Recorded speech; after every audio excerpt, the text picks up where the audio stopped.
Hey there, I was sent over this lighted nightstand to put together and share my thoughts on it, so let's take a closer look at it. So this is everything that the nightstand came with. I didn't need any special tools or anything, and it really only just took a few minutes to put together. Instructions were easy to follow, and everything went together nicely. Once it's together, there's an app that gets downloaded, and then you can have the lights in the background. Those lights can be changed if you want. You can change the colors, you can change the speed, you can have it to music.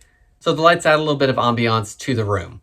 So here's an up-close look at the finished nightstand. It was super easy to put together. You've got the fabric drawers that slide out.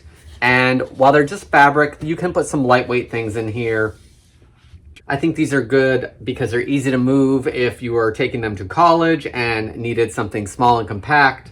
In regards to the light feature, I think it's okay, but I will say that it would not be my number one reason for getting this. For me, I definitely like that it's small and compact and that it has a little bit of storage and it's lightweight as regards to if it needed to be moved. If you're looking for a new nightstand or set of nightstands, I hope this video helps you decide on if this is a good product for you.